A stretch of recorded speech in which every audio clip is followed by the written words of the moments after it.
Bienvenidos de nuevo a Lo Doy Porque Quiero, ya terminando el año y como siempre antes de presentar aquí al caballero, a un gran amigo, hablarles de lo que hay la próxima semana. Hay dos sesiones, las dos son más temprano, son a las 6:30. La primera es porque antes de la charla hay un documental que dura 1 hora y se llama Rejas, Suspiros y Llaves. Es un documental argentino, lo va a presentar Diana Restrepo Rodríguez. Ella es abogada especialista en penal y después viene lo que la charla se llama Primera Muestra Itinerante de Expresión Abolicionista. Eso es lo que hay el martes a las 6, desde las 6:30. Y el jueves también es a las 6:30 porque es en el Salón Nacional de Artistas, que nos pusimos de acuerdo para hacer 2 sesiones allá, esta es la segunda, y va a hablar Vivi Palacio, una gran amiga de Lo Doy Porque Quiero. Y se llama Conceptos Vacíos. Ella es una artista que hace parte de la organización del Salón Nacional de Artistas. El aporte es voluntario, como saben, pasa el tarrito con calquitas de Lo Doy, y eso es para que este parche se autosostenga. Y ahora sí voy a presentar a un gran amigo, porque fue compañero mío desde el primer semestre en la universidad, que es Carlos Augusto Molina. Él es físico, astrónomo obviamente, ahora es jefe de astronomía del planetario, pero además es trombonista. Para los vieja guardia fue trombonista de Coffee Makers un tiempo. Bienvenido, parce, todo tuyo. Muchas gracias. Muchas gracias. Bueno, buenas noches. Este es, digamos, un espacio al que venía coqueteándole también hace mucho tiempo y veníamos en conversaciones con Andrés hace mucho rato de poder como participar y contar un poquito acerca de unas vivencias y unas experiencias de una forma particular que he tenido de aproximarme a mi trabajo. Parte de esa confusión mental, como lo van a ver, viene del hecho de una pasión grande por la historia y pues, estar metido en el tema de las ciencias. Entonces voy a contarles un poco acerca de la estructura a gran escala del universo, con la disculpa de, bueno, ¿cómo sabemos o cómo intuimos que existe esa estructura en gran escala del universo, ¿cierto? Que finalmente sería esa estructura en gran escala. Entonces, cuando queremos comenzar, digamos, por ese abordaje, tenemos que pensar en cómo llegamos hasta ahí. Próximo, por favor. Y eso, pues, se basa simplemente en la posibilidad de observar el cielo. Uno no tiene que pagar necesariamente para hacer ese ejercicio de observar el cielo, y es tal vez una de las experiencias más contundentes para cualquier ser humano cuando se deja simplemente inspirar o tocar por eso que nos supera y que nos supera, digamos, en comprensión y en número cuando miramos a las estrellas. Por eso nosotros estamos en particular, hay una cuña de mi trabajo, muy interesados en promover esta idea de entender el valor que tiene mirar al cielo, y en particular en una ciudad como la nuestra, donde factores como la contaminación ambiental y más precisamente la contaminación lumínica pues nos han robado ese derecho. En una noche estrellada, a simple vista, ustedes podrán ver del orden de 6.000 a 10.000 estrellas. En Medellín podrán ver del orden de unas 20 o 30 estrellas, algunos planetas y tal vez la luna, ¿cierto? Entonces, ¿qué significa eso de perder el cielo, la vista del cielo, ante todos los factores culturales que dieron origen a la ciencia moderna, a la filosofía? Vamos uno adelante, por favor. Vamos. Esta tiene un problemita que le voy a... Bueno. No me sale el texto. Dale eso, dale ahí, está bien. Y voy a usar de un término que es el término prehistoria. No quiero que interpreten esto como la prehistoria en el sentido pues, más literal, sino la prehistoria de la astronomía. La prehistoria de la astronomía entonces se construye a partir de eso, observaciones del cielo. Para citar algunos ejemplos, los egipcios en particular tenían una representación de eso, de lo que veían arriba, y se hicieron una idea de qué podría ser. Ellos veían como la bóveda celeste, este cuerpo entonces que nos maravilla todos los días, y pensaban que era el cuerpo de una diosa, de la diosa Nut. Esa diosa, una diosa muy generosa pues, en darles estas perspectivas de grandeza, y era sostenida en el aire por otro Dios. Entonces era una representación de la bóveda celeste, obviamente muy ligada a sus concepciones míticas, pero había un elemento que claramente tenía que ver con la cultura de ese pueblo, y es que ellos veían la Vía Láctea. En esta primera imagen que les había mostrado estaba la Vía Láctea, un objeto que desde Medellín no podemos ver, pero que es nuestra galaxia, y ellos lo veían y pensaban, por la dirección en la que se orientaban en el cielo, que la Vía Láctea debía ser alguna cosa así como un río Nilo en el cielo, ¿cierto? Y comenzaron a hablar acerca de esa interacción entre el mundo local, digamos, en este mundo terrenal, y el otro mundo a través de ese espacio, de la Vía Láctea. Entonces de ahí se generó, digamos, una interpretación acerca de cómo podría ser ese universo. Otras concepciones que dieron pues como, o que fueron muy bien fabricadas, pues tendríamos que citar los pueblos, el pueblo hindú, que creó una cosmovisión, una visión del universo en la cual todo ese universo estaba contenido entre los anillos de una serpiente gigante llamada Sheshur. Y entre los anillos de esa serpiente gigante había un océano enorme de leche. Y en ese enorme océano de leche nadaba una tortuga gigantesca también, en consecuencia, y sobre la espalda de esa tortuga había 4 elefantes, gigantes por demás. Y cada uno de esos elefantes miraba en una dirección, en dirección a un punto cardinal. Y el día y la noche se hacían cuando el sol pasaba atrás de un gran sistema de montañas. Nuevamente una referencia a su territorio, ¿cierto? Pensamos ese sistema de montañas como el Himalaya. Entonces el día y la noche se hacían cuando el sol pasaba por el Himalaya. Es una representación, como vemos, muy sofisticada del mundo, pero vamos a seguir acá. Pero no es, digamos, no son ajenas esas preguntas a nosotros. Nosotros también estuvimos como pueblos involucrados en esos pensamientos acerca del cielo y en descifrar cuál era finalmente la forma de ese universo que nos contenía. En particular en nuestros pueblos andinos, esa estructura del universo era una estructura que podríamos llamar de 3 pisos, y que es representada sistemáticamente a través de un elemento simbólico que se llama la chacana. La chacana es esta cruz que vemos aquí a este lado, y definía entonces 3 estados de contacto, ¿cierto? Un contacto con lo terreno, que era de provenía todo el alimento y todo lo que le daba vida al hombre. Un estado intermedio, que sería esta región que es donde nosotros habitamos, y una región conectada con el cielo y conectada a través de una cantidad impresionante de fenómenos. Ellos podían medir o tenían calendario, tenían como predecir algunos fenómenos como eclipses, eran grandes observadores del cielo también. En particular nos quedan restos de esa chacana por toda la región andina. Entonces si ustedes algún día pasan, no sé, por Lambayeque en Perú, en el norte de Perú, o por Cusco, ustedes van a ver que ahí en los monumentos se encuentra sistemáticamente esta forma, solo que ustedes van a encontrar solo la mitad de esa forma, ¿cierto? La otra mitad es la que está en conexión con el suelo. Esto es entonces otra representación del universo tradicional. Podríamos pensarlo entonces como que cada una de estas representaciones nos decía cuáles eran las direcciones para donde estaban ubicadas las cosas en el universo. Y por eso es interesante cuando hablamos de direcciones, hablar de mapas. Estas son culturas muy antiguas, pero las culturas, digamos, que nos trajeron a nosotros la información, pues las culturas occidentales, esencialmente las culturas griegas y romanas, tenían también su representación acerca de su universo. Esto, por ejemplo, es un mapa del mundo en el año 600 a.C. Ustedes notarán, por ejemplo, que en este mapa no existe Gran Bretaña, porque no era explorada aquella región, ¿cierto? Se pensaba que el universo estaba, digamos, así estructurado.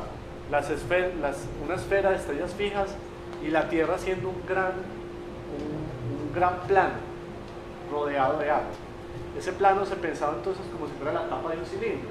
Si ustedes caminaban entonces en la dirección del océano el suficiente tiempo, o viajaban en dirección del océano el tiempo suficiente, ustedes caerían, ¿cierto? Porque era un cilindro, el universo era visto como un cilindro.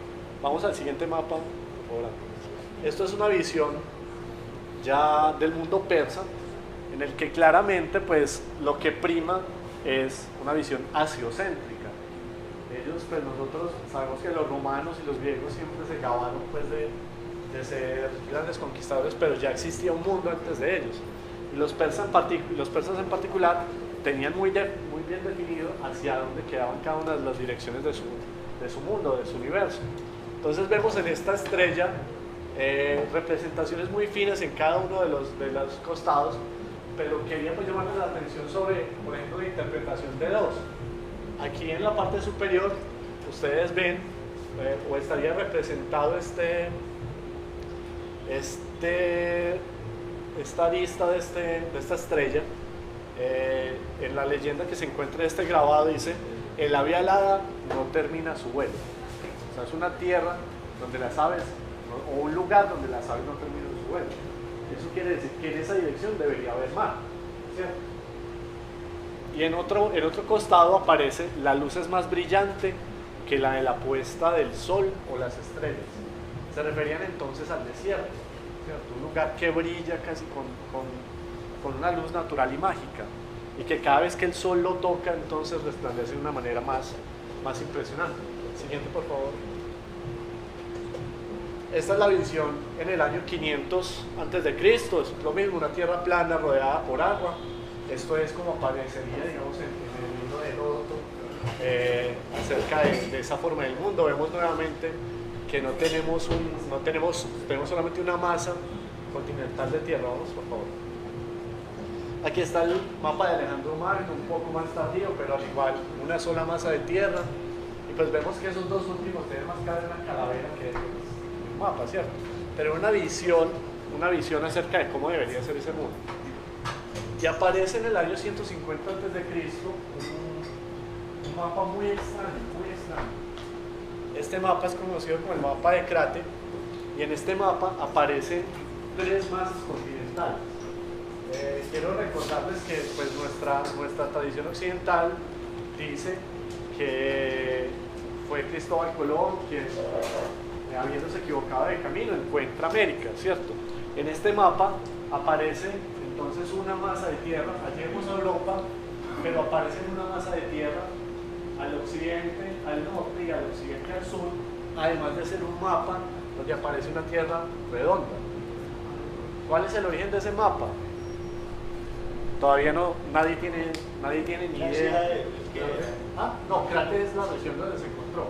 Se encontró. Sí, se encontró este mapa. Y entonces es muy interesante pensar cómo el hecho de que personas hubieran podido viajar y encontrar este nuevo continente, entonces da una nueva visión de cómo debería ser este mundo.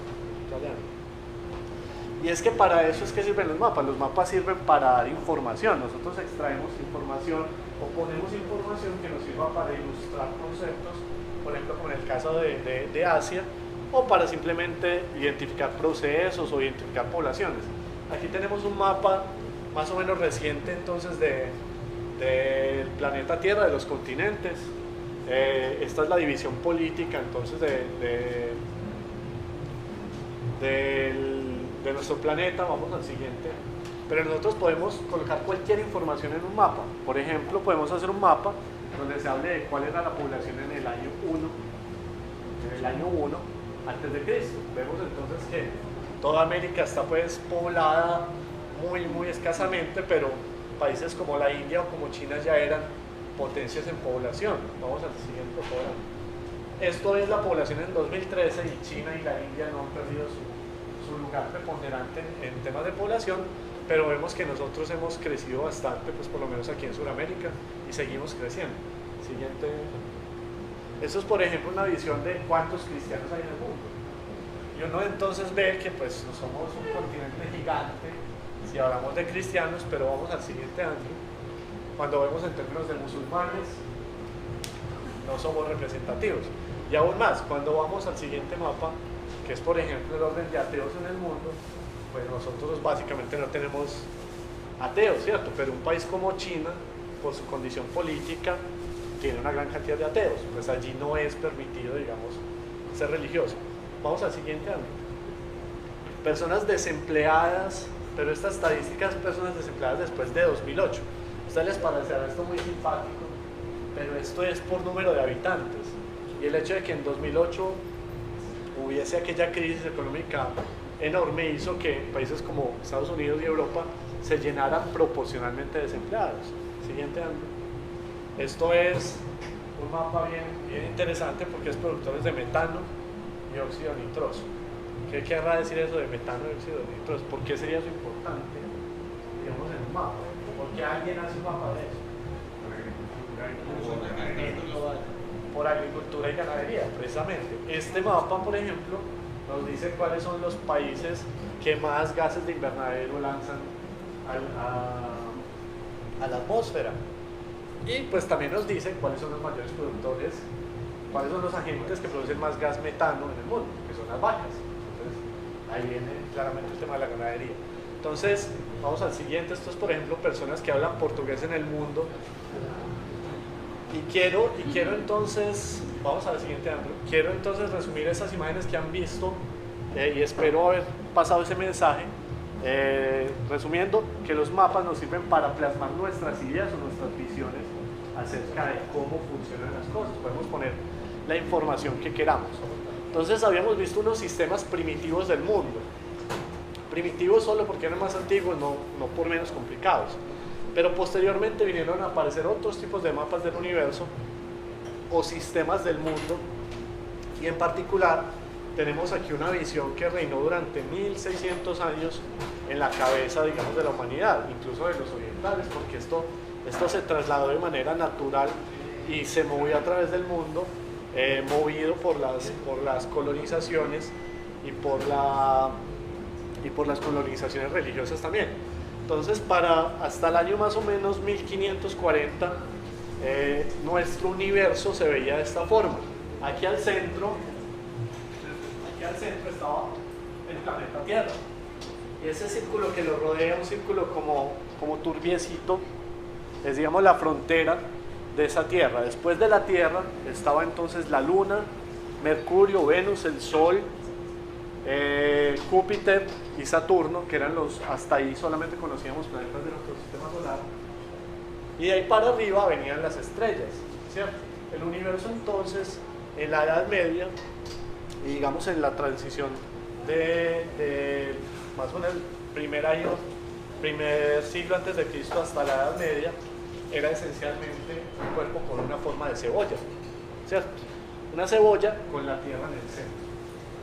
Y todas las cosas que existían giraban alrededor de esa Tierra que estaba en el centro, pero estaba dividida también, y ahí es donde entran las concepciones culturales, en diferentes regiones y diferentes fenómenos. Por ejemplo, en la región abajo de la Luna las cosas envejecían y morían, y nacían y mutaban y cambiaban.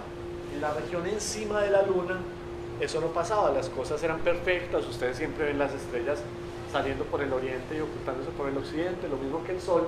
Entonces había movimientos muy regulares, lo que implicaba entonces que ese era un mundo de extrema perfección. Esa idea culturalmente pues fue tan poderosa que varios sistemas políticos y religiosos la adoptaron. Aquí en particular tenemos la misma idea de la cebolla, solo que imagínense que hice un corte de la cebolla y aquí tengo entonces todos los elementos que constituyen la Tierra. Aquí la Luna, después estaría Mercurio, Venus, el Sol, ahí vendrían los planetas, y después de los planetas estarían las estrellas. Y más allá de las estrellas, un motor que hacía mover esa cebolla. Por eso nosotros vemos que las capas de esa cebolla no son estáticas, se mueven. Y más allá de esas capas de cebolla, por ejemplo, habría lugar para cosas como los ángeles, los arcángeles, las virtudes, las potestades, las dominaciones, los tronos, los querubines y los serafines. Entonces, el universo en la Edad Media daba cuenta de esos intereses culturales también. Esto es la misma visión, o esta visión judeocristiana, donde hay ángeles, arcángeles, principados y todas estas cosas. Y tenían un lugar geográfico en el universo, ¿cierto? Por eso es que hasta hoy, cuando uno es chiquito, pues dice, ¿dónde está el cielo? Arriba, ¿cierto? Porque está arriba en ese sistema del mundo, en ese mapa del universo. Y el infierno estaría pues obviamente abajo. Eso aparece muy claramente retratado también, por ejemplo, en la Divina Comedia. En la Divina Comedia, este es el sistema del mundo. El sistema del mundo es un sistema en el cual la Tierra está en el centro. Pero eso pues duró impresionante, más o menos 1600 años, hasta que llega una idea que recoge una tradición también más antigua, que es la de Nicolás Copérnico. Nicolás Copérnico entonces lanza un nuevo mapa del mundo en el cual la Tierra no está en el centro del universo, sino que es el Sol el que está en el centro del universo. Pero quiero que tengan claro que él dice en el centro del universo. Y el resto es como el otro mapa, ¿cierto? Solo él movió la Tierra hacia un ladito y el Sol lo puso en el centro.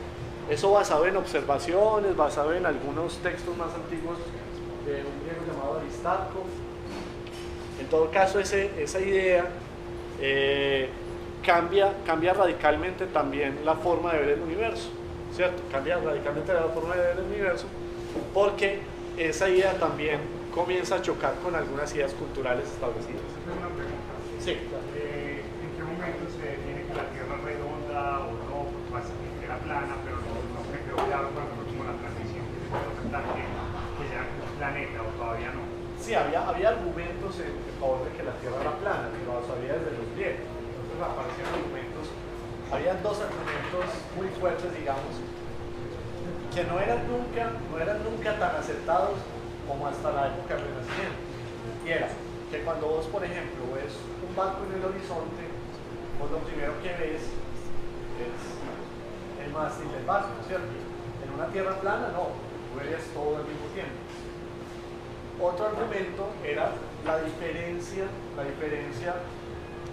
de la proyección de las sombras de los objetos en determinadas épocas del año en otras latitudes. Entonces, por ejemplo, una sombra proyectada, por ejemplo, por un poste aquí, un 21 de junio, que es el solsticio de verano, aquí en el norte, no tendría la misma longitud que una que estaba, digamos, en el hemisferio sur el mismo día, ¿cierto?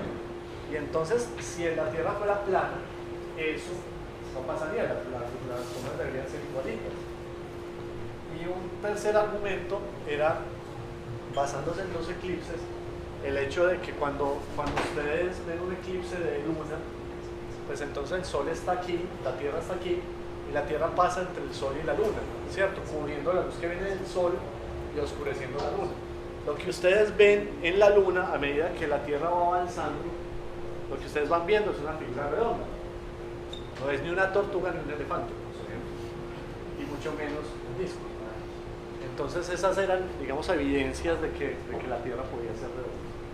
Entonces, este asunto se mueve en la medida que la gente iba observando, pero eso nuevamente es una versión de la tradición occidental.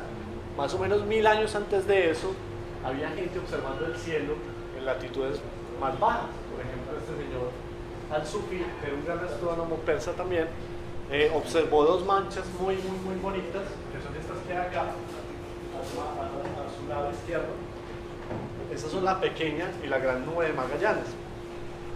Se llaman nubes de Magallanes pues porque Magallanes contó la historia en Occidente, pero eso fue en 1515 tal vez que Magallanes vino, no me acuerdo en qué fecha. Pero ya en el 986 se habían visto esas nubes desde un poquito más al sur. Entonces esa observación iba añadiendo ingredientes al problema. Ya no teníamos solo planetas y estrellas, sino que teníamos unas nubes muy extrañas que andaban por ahí y que nadie sabía qué eran, que las vio este señor y posteriormente Magallanes. Y esas nubes, vamos a ver, las pueden ver ustedes afortunadamente todavía desde aquí, desde esta región hacia el sur. Si ustedes ven la Cruz del Sur, en la época más o menos de abril, siguen el palo mayor de la Cruz del Sur y se van a encontrar con esas manchitas allá en la dirección entonces de Italia. Vamos a ver si nos quedamos. Comenzaron a aparecer esas y otras, porque recuerden que unos 2 siglos antes en 1609, o un siglo antes, en 1609, un señor llamado Galileo había apuntado un telescopio hacia el cielo. Y yendo apuntado ese telescopio hacia el cielo, pues dio un salto gigantesco que ayudó a fortalecer, por ejemplo, la hipótesis de que el Sol era el centro del universo y no la Tierra. Pero además, con ese telescopio, con ese mismo objeto, comenzaron a verse más y más manchitas por todos lados. Y la gente comenzaba a preguntarse, pero bueno, ¿por qué aparecen manchas por todos lados? ¿Qué son esas manchas? Y hay una explicación que aparece pues, de un filósofo que es Emmanuel Kant en 1755, que dice, bueno, esas manchitas son algo así como universos islas. Como existe en nuestro universo donde hay estrellas, pues si ustedes se paran en un lugar como ese, ustedes van a ver estrellas y van a ver planetas también. Esa idea la tiene Kant, y quiero dejar muy claro que Kant nunca viajó más de 150 kilómetros más allá de su ciudad. O sea, es como si uno no hubiera ido, no sé, hasta Manizales nunca en su vida. Y él tiene una intuición sobre el universo de que estos objetos puedan ser universos islas. Entonces miren el panorama. Teníamos un universo con planeticas y bueno, y ángeles y cosas del estilo. Comienzan a aparecer manchas y eso va creciendo. Entonces, ¿cómo me hago una idea de cómo es el universo? Necesito necesariamente, perdón la redundancia, hacer un mapa de eso. Pues la idea de Kant fue muy popular en su época, pues la gente no se tatuaba la cara de Kant, pero fue muy popular en su época. Vamos. Y fue tan popular que pues comenzaron a observarse más y más y más de estos objetos hasta crearon catálogos de esos objetos. Este es uno de los catálogos más famosos de 1781, que se llama el catálogo de Messier. Miren, un montón de manchas por todos lados, un montón de manchas por todos lados. ¿Y qué eran esas manchas? Era difícil de saber. En 1786 alguien dice, no, espere, vamos a parar esto y vamos a hacer un mapa de cómo es el universo. Evidentemente el universo no es una cebolla, pues porque yo veo estrellas más brillantes en una dirección que otra, entonces tal vez las estrellas están más lejos. Y un astrónomo que se llamaba William Herschel hizo este mapa del universo, en el cual de manera muy atrevida dice, no, mire, usted tiene estrellas y tiene esas nebulosas para todos los lados. Y según lo que yo observo, el Sol no está en el centro del universo. No está en el centro del universo. Este entonces era el universo para 1786. Y continuaron las observaciones y la gente comenzó a ver formas en esas manchas. Pues imagínense cuánta gente no acusaría, por ejemplo, a los de estar fumando opio o cosas de ese estilo, cuando decía que esas manchas tenían formas. Y miren a la mano izquierda de ustedes dos dibujos, por ejemplo, impresionantes que él hizo con el telescopio. En esta época, pues no había una técnica fotográfica para retratar el cielo, apenas estaba pues como desarrollando la fotografía para retratos familiares y cosas de ese estilo. Y este señor con el ojo pegado en el telescopio hace estos dibujos impresionantes de esas estructuras. A su mano derecha verán las fotos actuales de esos dos objetos.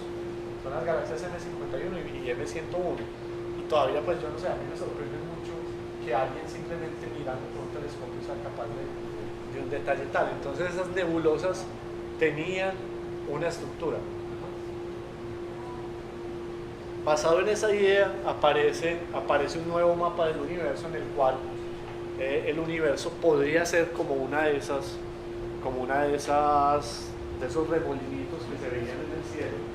Y este señor Cornelius Easton entonces dijo, vea, yo voy a seguir la idea de Herschel y yo no voy a poner el Sol en el centro, lo voy a poner a un ladito y el centro de esta distribución está como en otro lado, ¿cierto? Pero el universo debe ser de alguna forma como uno de esos remolinos. Esto es un mapa entonces de 1900, eso es casi 100 años atrás, o sea, eso es hace muy poquito. Ahí, en ese dibujo, estaban todas esas nebulosas que ustedes acabaron de ver, estaban los planetas, estaba el Sol y estaban todas las estrellas. Entonces, esto reflejaba no solo una galaxia, reflejaba nuestro universo. Y este señor, pues de manera muy atrevida, continúa observando esas galaxias y se da cuenta de que esas galaxias tienen también rotación, o esas nebulosas tienen rotación. ¿Cómo lo supo? Lo supo observando, digamos, diferentes lados de la galaxia y observando que la luz que me venía de un lado de la galaxia no era igual a la que me venía del otro lado de la galaxia. Cuando yo veía el brazo que, por ejemplo, se alejaba de mí, el de la parte inferior, él observaba que su luz parecía desplazada hacia la región más roja del espectro. Y la parte que se acercaba a mí aparecía más del lado azul del espectro.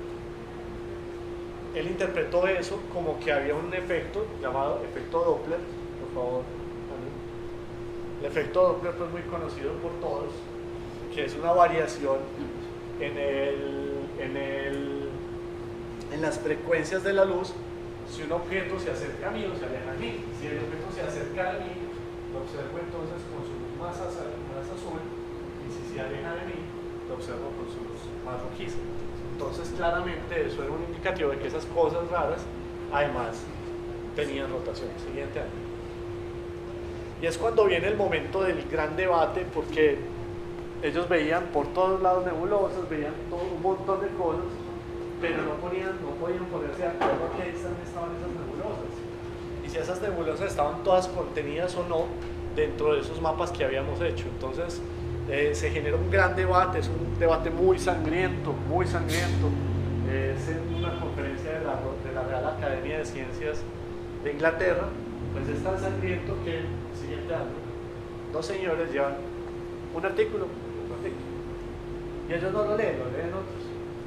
Uno de los señores dice que todas esas nebulosas están contenidas en nuestra galaxia y que nuestra galaxia es un objeto muy grande, que es tan grande que mide alrededor de 300.000 años luz. Eso quiere decir que la luz para llegar de un lado al otro de la galaxia o del universo, según este señor Harlow Shapley, se demoraría 300.000 años. Ese es un concepto de distancia. Se demora 300.000 años. En cuanto a este otro señor, en otro artículo, dice no, realmente la Vía Láctea es más pequeñita, debe ser como de 30.000 años luz, y esos otros objetos están mucho más lejos que 30.000 años luz. Entonces las posiciones son, todas las nebulosas están dentro del universo, y la del otro es no, esas galaxias, esas nebulosas están en otro lado que no es en la Vía Láctea. Y aparece la solución definitiva en 1923, cuando un señor llamado Edwin Hubble observa que hay una estrella muy brillante en otra galaxia que se llama la galaxia de Andrómeda, y mide la distancia a la cual está esa estrella y se da cuenta que está a 900.000 años luz. Miren que el anterior debate estaba en que un señor decía que el universo era muy grande y que tenía 300.000 años luz y que ahí estaban todas las nebulosas.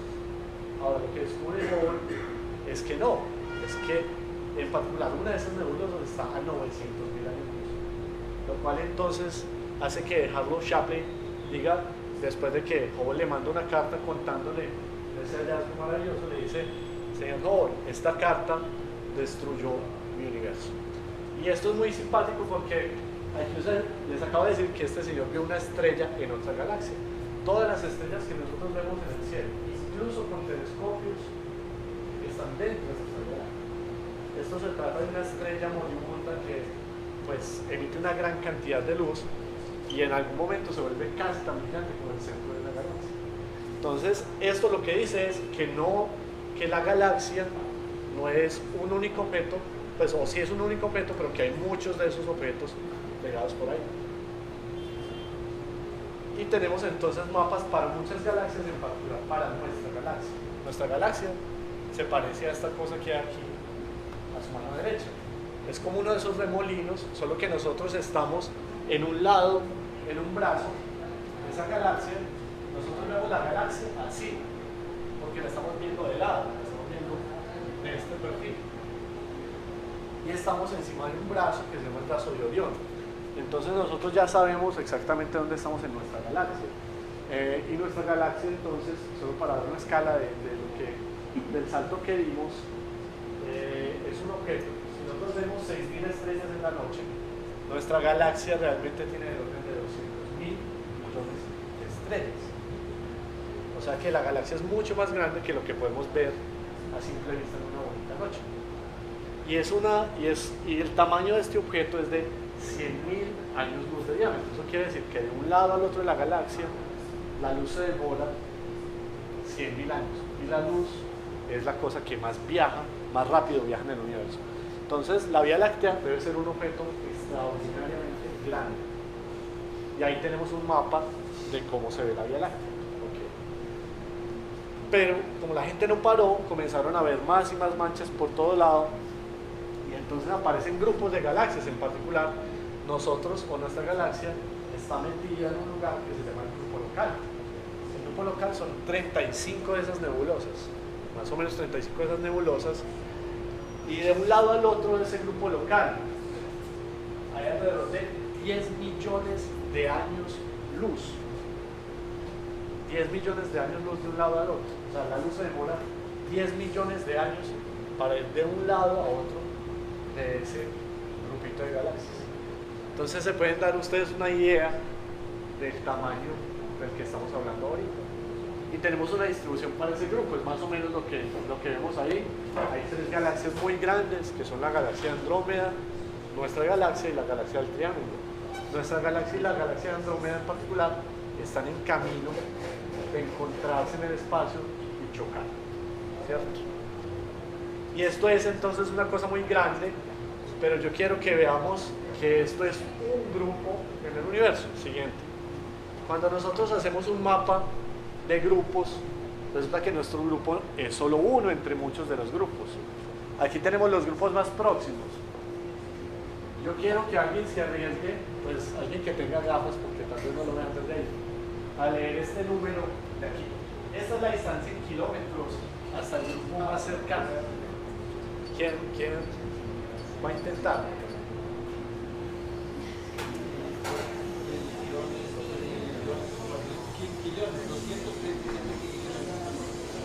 227 ¿qué? Quinquillones. ¿Quién da más?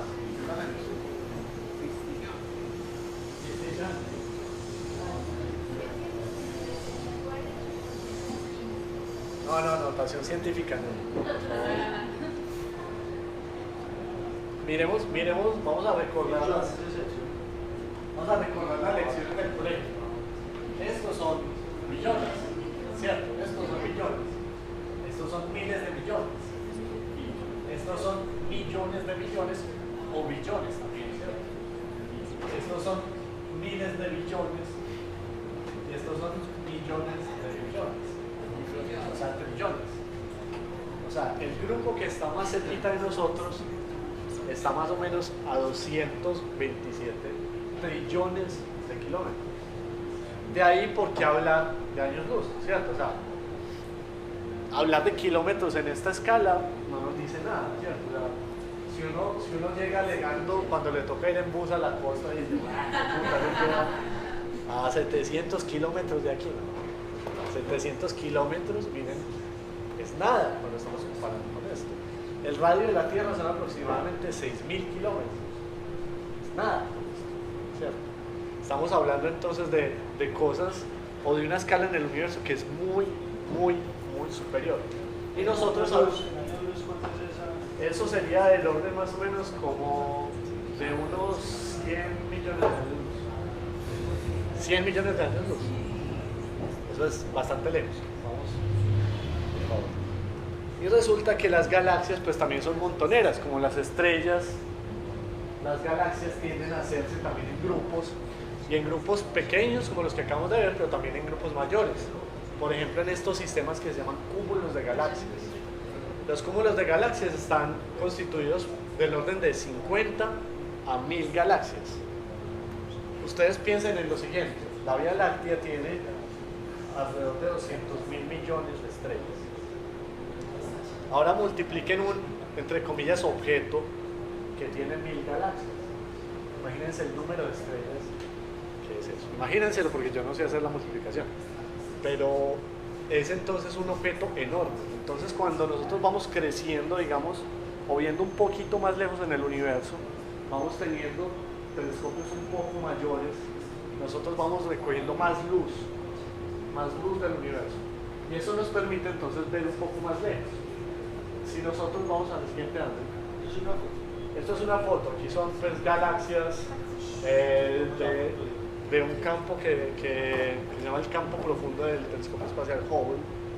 Y aquí hay unas cosas bien particulares porque no vamos a entrar en detalle, pero miren estos arcos aquí. Estos arcos aquí son generados por un fenómeno que se llama lentes gravitacionales. Entonces en esa imagen, no todo lo que ustedes ven está ahí. Ahí hay unas galaxias que son fantasmitas. Entonces, por ejemplo, en esta imagen, esta galaxia, aquellas dos y esta de la esquina son la misma galaxia. Solo que por ese efecto de lentiamiento gravitacional, que algún día pues lo pueden buscar y ver que es una cosa bien interesante, ustedes ven imágenes por todos lados de las galaxias. ¿Cómo se llama el fenómeno? Lente gravitacional. Y esos cúmulos de galaxias están hechos de galaxias, pero también están hechos de gas. Y eso es lo que observamos.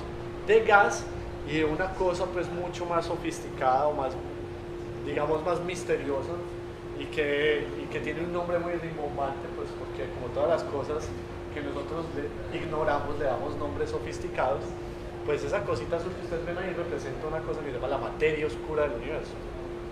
Eso ustedes no lo van a ver, nadie ha visto materia oscura en el universo, pero nosotros sabemos qué hace esa materia oscura. Y esa materia oscura es la que mantiene unidos a esos grupos en el universo. Bueno, esto es un mapa entonces de distribución de cúmulos de galaxias en el universo. ¿Dónde está el Sol en esa foto? No tiene sentido hablar del Sol en esta foto. Cuando vemos esos punticos son galaxias. Son galaxias. Y aquí comienza a verse entonces el tamaño real del universo. Miren arriba esta reglita que tenemos, acá en la parte superior a la derecha. Esa reglita nos dice que esa porción mide 100 millones de años luz. O sea, para recorrer esa distanciecita, la luz tarda 100 millones de años. Estamos entonces en el reino de los cúmulos de galaxias. Y nos vamos aproximando ya a un mapa un poco más completo del universo. Dale. Y es cuando nosotros vemos a estructuras superiores a los cúmulos, son los supercúmulos de galaxias. Entonces ahí ya no tenemos miles de galaxias, tenemos millones de galaxias. Pero quiero que noten que aquí hay una estructura unas estructuras muy interesantes. Miren estas que parecen pues como redcitas, como motitas de algodón. Ustedes verán que forman, digamos, unas regiones donde hay más galaxias, pero hay regiones donde ustedes ven básicamente un vacío, ¿cierto? Esas regiones que nosotros vemos como conectadas son lo que se denominan filamentos en el universo. Y esas regiones oscuras, pues apropiadamente se llaman vacíos. Y en esos lugares hay muy poca materia. Entonces esto es, digamos, la cara del universo a gran escala. ¿Y cómo sabemos que es así? Porque nosotros hemos mapeado el universo. Mapeado el universo significa coger telescopios y ponerlos dedicadamente a que se muevan. Nosotros no enfocamos nada, simplemente hacemos que se muevan y después vamos contando los objetos en esas imágenes.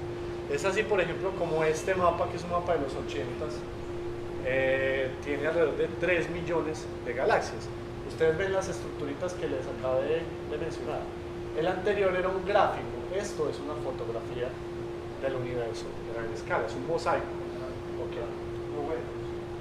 Y los huequitos pues se ven como las regiones más oscuras en ese mapa. Entonces 3 millones de galaxias, ¿vale? Este es una forma más moderna de hacer esos censos de galaxias, de contar galaxias, y este en particular es de un censo que se llamaba el 2 masa, el censo 2 más. Y en este censo además nosotros vemos colores. En este mapa, así es un mapa del universo actual, ustedes ven aquí un plano en la región central, que es como el plano de nuestra galaxia, y después ven un hemisferio norte y un hemisferio sur en esa galaxia. Eso parece un planisferio, los que uno ve en el colegio, ¿cierto? Pero ahí entonces lo que tenemos son estructuras a gran escala en el universo. Y tiene colores indicando a qué distancia está cada uno de estos objetos. En un mapa como esto ya no solamente están las posiciones de los objetos, sino la distancia. Entonces los objetos que se ven más en rojo están mucho más lejos de nosotros y los que se ven más en azulito y amarillo están más cerca de nosotros. Pero cerca nuevamente es del orden de millones de años. Aquí tenemos, pero es una mentira porque son billones gringos. Esto es de lado a lado 6.000 millones de años luz. O sea, de un lado al otro de ese mapa hay 6.000 millones de años luz. Ok. Y en un mapa como esos, pues nosotros claramente sabemos dónde estamos, ¿no? Estamos ahí en el centro de esa distribución. No estamos en el centro de esta distribución. Lo que pasa es que esto es un mapa de otro censo que hizo este telescopio, el telescopio Apache, y en ese mapa pues nosotros lo hicimos como desde donde miramos. Nosotros miramos desde la Vía Láctea, miramos hacia arriba, miramos hacia abajo y vemos estas galaxias. Esto es entonces un mapa del universo de galaxias. En esta imagen que es del año pasado, aparecen alrededor de unas 5.000 millones de galaxias. Okay. Estos son regiones que no hemos mapeado todavía. O sea, y lo que hace este telescopio es hacer barridos, ¿cierto? Hacer barridos del cielo cada vez más profundos. Para ser más profundos tienen que hacerlo muy lentamente. Entonces lo hacen así.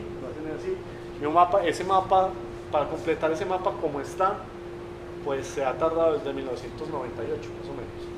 Y lo otro son áreas que no hemos observado simplemente por la posición geográfica donde está ubicado ese mapa. Okay. Bueno, y antes de mostrarles otro tipo de mapa, quiero mostrarles un video que nos muestra la escala de las cosas que venimos hablando. Entonces, esto es una simulación. No, simulación. Esto es una simulación por computadora. Entonces, esto es la estructura del universo a gran escala. Nosotros estamos aquí muy lejos, muy lejos. Y nosotros ahora vamos a entrar a hacer un detalle, un zoom progresivo hasta llegar a los cúmulos de galaxias. Entonces, dale por favor. Es una simulación hecha, como ya vieron, pues con más o menos 10 millones de partículas. Aquí vemos entonces ese zoom periódicamente acercándose y ven esa estructura de filamentos y vacíos que les mencionaba ahorita. Se parece como a una red neuronal, ¿no? Es una cosa bien simpática. Ahí datos reales. Pues. Sí, eso es construido con datos reales, contrastado con datos reales. Esto es una simulación, pues metiéndole un modelo matemático. Ahí estamos llegando a la escala donde estarían los cúmulos de galaxias y donde veríamos galaxias individuales, pero ustedes han visto el zoom impresionante que hemos hecho hasta ahí.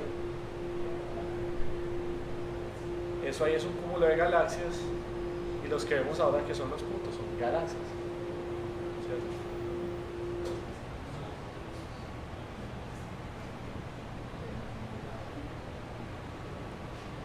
Regresamos y vemos entonces cómo a medida que vamos aumentando el tamaño en el universo o la distancia a la cual viajamos, vemos esa estructura. ¿Esa que brillaba era la galaxia nuestra? No, es un modelo de una galaxia gigante. Entonces vemos que es una cosa bien impresionante. Esos son mapas entonces hechos a partir de las galaxias y de la materia que nosotros vemos. Pero hay otro tipo de mapa, pues con esto voy a terminar, que es un mapa que nos habla de cómo era en el pasado el universo. El universo según se cree ahora tiene alrededor de unos 13.720 millones de años de existencia, casi 14.000 millones de años de existencia.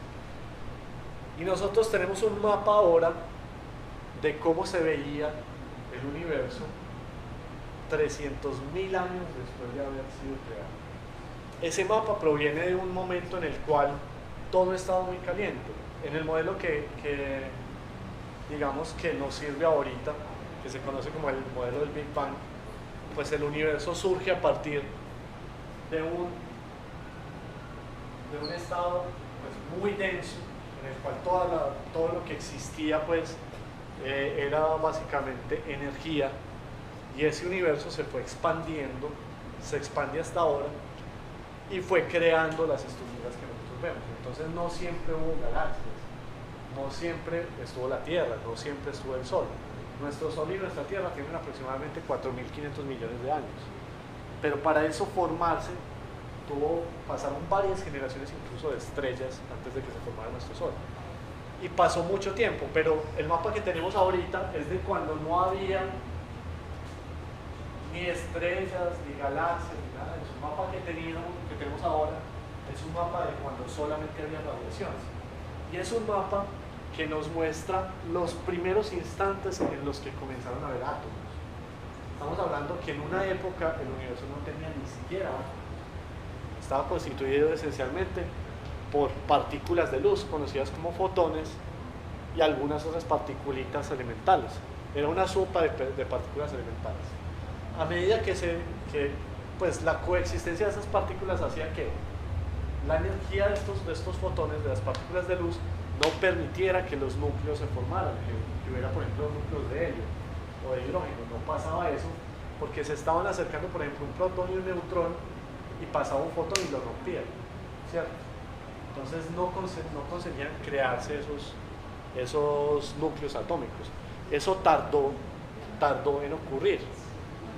Y tardó en ocurrir 3 minutos. Eso en la historia del universo temprano es mucho tiempo. Pero después de esos 3 minutos, el universo bajó su temperatura y comenzaron a aparecer los primeros átomos. Entonces primero había una sopa impresionante y después comenzaron a formarse átomos.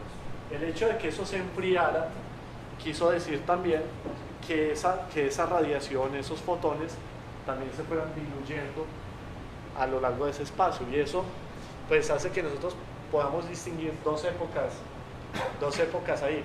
Una época en la cual nosotros no tenemos ni idea qué pasaba porque el universo estaba lleno de luz y entonces estábamos encandilados.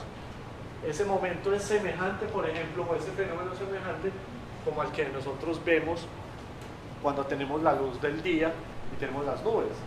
La luz del sol se dispersa sobre las nubes y por eso nosotros no vemos las estrellas de día.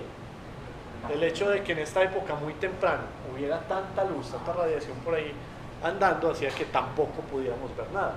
A esas épocas se les llamaba las épocas oscuras del universo.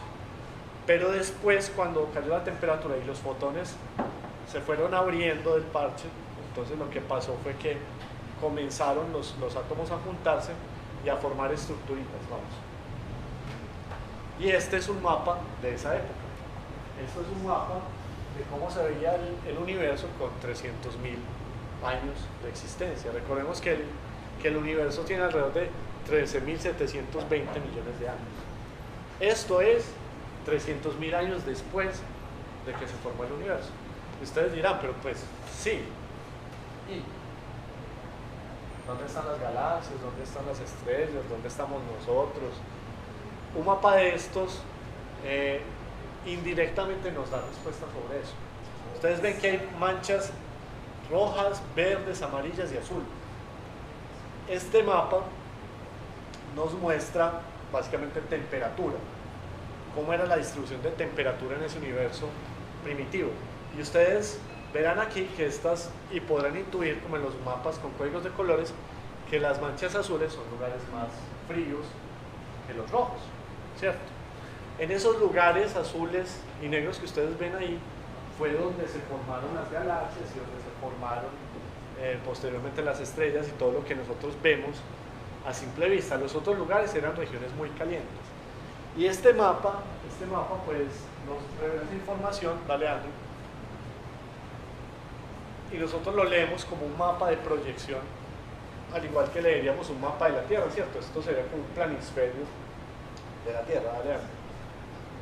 Entonces, donde están esas manchas azules, ahí ustedes van a encontrar actualmente cúmulos de galaxias. Entonces ese mapa es un mapa que también nos permite saber cuál es la distribución de la materia en el universo. Pero la diferencia de temperaturas en ese mapa, pues eso es una cosa que se ve rojo, azul, pero eso es muy dramático ahí. pero la diferencia de temperaturas en ese mapa es ridículamente chiquita. La temperatura actual del universo es del orden de 3 grados por encima del cero absoluto, ¿cierto? O sea, más o menos 2.73 grados Kelvin. O sea, la radiación que estamos viendo de esa época es muy fría. Los puntos, ya es muy fría. Los puntos azules son solamente una 100 milésima de grado más fríos que los rojos. O sea, ese mapa está exagerado para que se vea, pero esa radiación es tremendamente homogénea. O sea, que veamos eso así nos da una evidencia de, efectivamente de dónde vinieron las galaxias y de dónde vinieron las estrellas. ¿Okay? Y estos esfuerzos pues, que hemos podido hacer están ligados al hecho de nuestra evolución tecnológica. Este es, digamos, el instrumento que nos dará el próximo mapa más preciso del universo. Se llama el Large Synaptic Survey Telescope y es un telescopio muy grande, pero sobre todo un telescopio muy rápido. Como les dije, ese mapa que ustedes vieron del Sloan, aquel gigantesco con miles de millones de galaxias, se demoró 13 años para ser construido. Este telescopio va a ser el mismo mapa en el primer año de operación. Y se espera que alrededor de 10 años después estén mapeadas del orden más o menos de 8.000 millones de galaxias en el universo. Entonces esos que acabamos de ver son los mapas modernos con los cuales sabemos dónde están las cosas en el universo y de alguna manera también representan nuestra ideología, ¿cierto? Nuestra ideología que conjuga toda esta posibilidad de tener un avance tecnológico y un avance en la imaginación de la mente humana. Obviamente no son tan específicos como los mapas que hacían los griegos, pero sin duda tienen mucha información. Y eso está reflejado también en cosas como estos mapas. Estos mapas, por ejemplo, un mapa de los artículos publicados en 2012, nos muestra dónde se ha concentrado tradicionalmente la ciencia en nuestros países. Vemos que todavía nos falta mucho para llenar, o sea, tenemos que trabajar bastante para que nuestro país sea representativo, para que sea un punto gordito en ese mapa, pero no podemos caminar en la otra dirección que ser otro punto gordito en el mapa. Entonces, bueno, eso era lo que les quería contar acerca de los mapas del universo. Muchas gracias.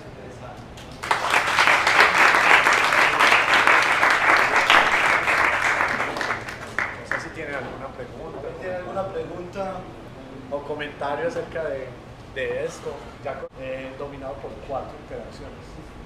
Un modelo relativamente cómodo de trabajar así. Hay una pregunta aquí. Claro. Una recomendación. ¿Qué autor, libro o publicación recomendás para profundizar en los nuevos descubrimientos sobre las observaciones del universo? Bueno, yo lo primero que recomiendo es que me crean la mitad de lo que dije, porque aquí, por ejemplo, el conocimiento es tan dinámico que a partir de este mapa, hace dos semanas más o menos, nosotros pensábamos que el universo tenía una geometría, nosotros pensábamos que tenía una geometría plana, sea eso lo que sea pues en ese contexto. Y la semana pasada, a través de ese mismo mapa, descubrieron que teníamos una geometría curva.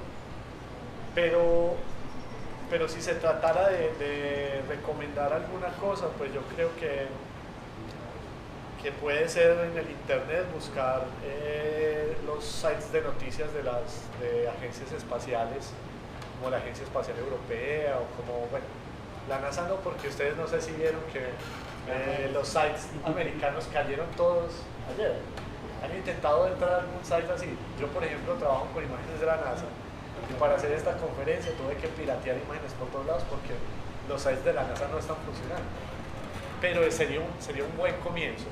Y libros, pues hay de los más diversos géneros.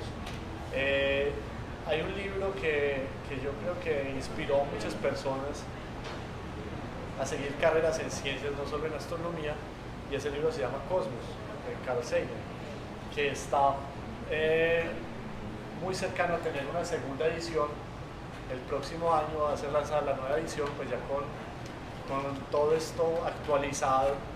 El libro de él era de los 70s, este pues es uno escrito ahorita, fresquito, salido del horno. Y va a ser también lanzada esa serie nueva de Cosmos, que va a ser ahora el director del Planetario de Nueva York, el que la va a orientar. Entonces, creo que ese sería un buen libro, Cosmos.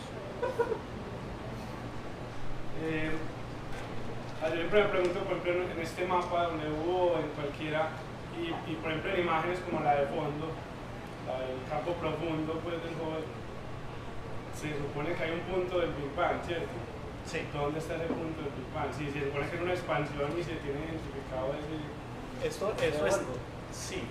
Eso está atrás de esto. O sea, digamos, este mapa es una... Ese es el resultado, pero por eso, sí, esta es una espacialmente, ¿dónde está? Sí, ok, vamos a ir más adelante. Aquí, dale. O sea, ese mapa, los mapas de galaxias, los mapas que vimos de galaxias, están aquí. Están en esta capa, ¿cierto? Están en una capa más o menos a unos 10.000 millones de años luz de nosotros. Ese mapa de Random Map, por ejemplo, los de radiación cósmica, de fondo, como se llama esta información, estarían aquí 300.000 años. 300.000 años después del Big Bang, ¿cierto? Ahora, nosotros no tenemos un mapa de cómo era el universo en el Big Bang. ¿Por qué? Porque nosotros no lo podemos ver. El efecto que pasa con la radiación cósmica de fondo es lo mismo que cuando a ti te ponen una linterna en la cara, ¿cierto? Te encandilas.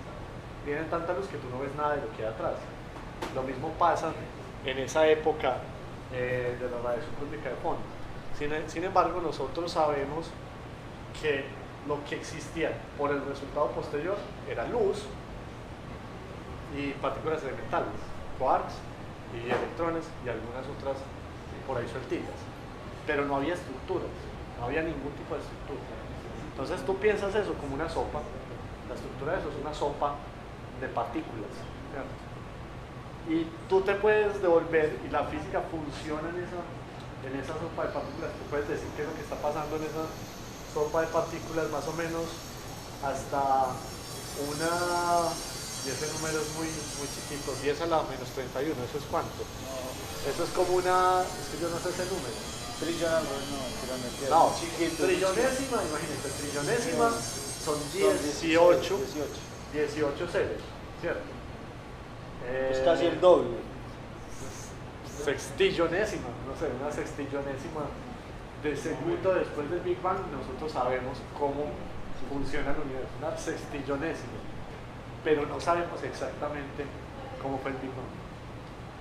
Y hay en apariencia una limitación física para que lo sepamos. O sea, hay modelos, pero todos los humanos colapsan. Un telescopio si tuviera la suficiente potencia, digamos, yo tengo el Hubble en mi casa o sea, ¿a dónde se apunta para mirar el fondo de microondas de esa época? Bueno, apunto hacia el norte, eso es bien interesante. En la Vía Láctea. Eso es bien interesante. ¿Dónde está eso? Esa, como imagínense la película, pues para familiarizarnos un poquito con esta idea del Big Bang, o cómo surgió esa idea.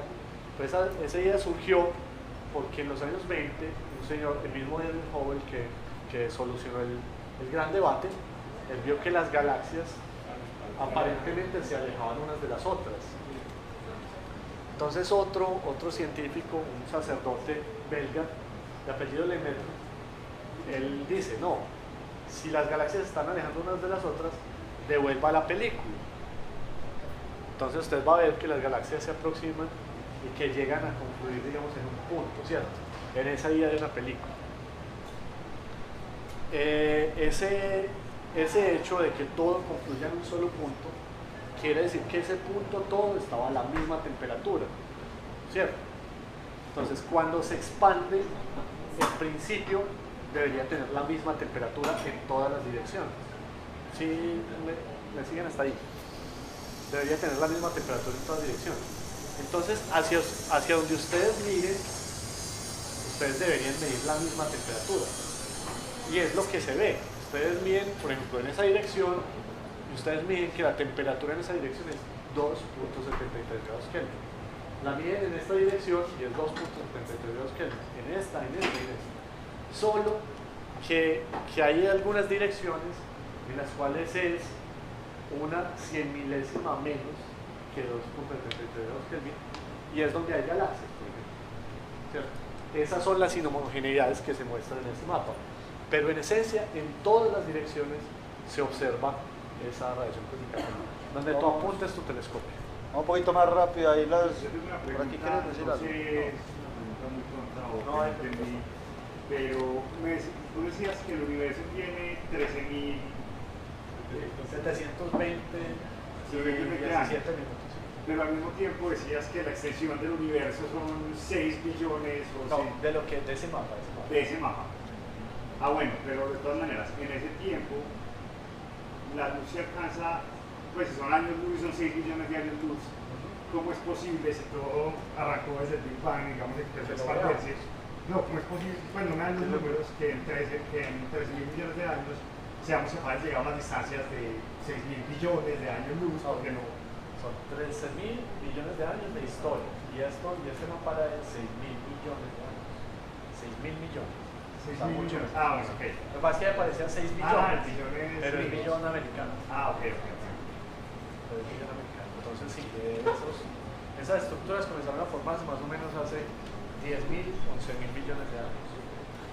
Digamos, mucho más allá de la radiación. El mapa cristiano está bravo con vos, güey. ¿Ah?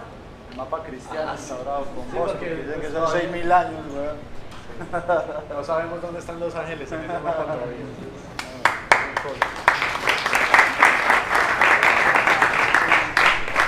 Bueno, como siempre, para cerrar, invitarlos el martes.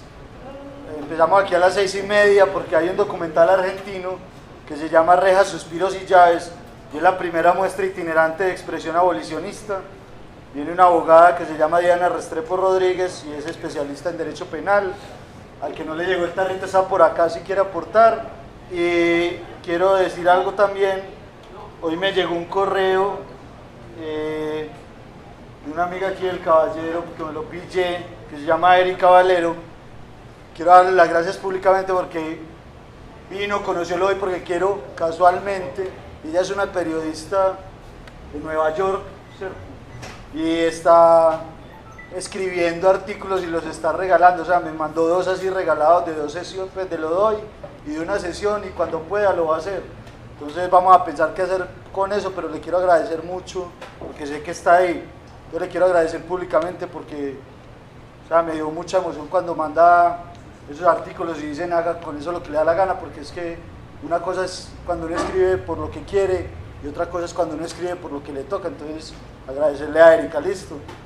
Buenas noches y disfruten del bar, muchas gracias a todos. Listo.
6 o 7.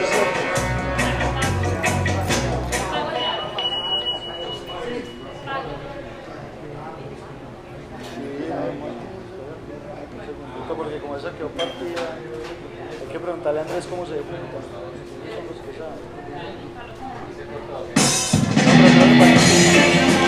Sí, se cayó como al minuto 57, cayó, se pausó más rápido.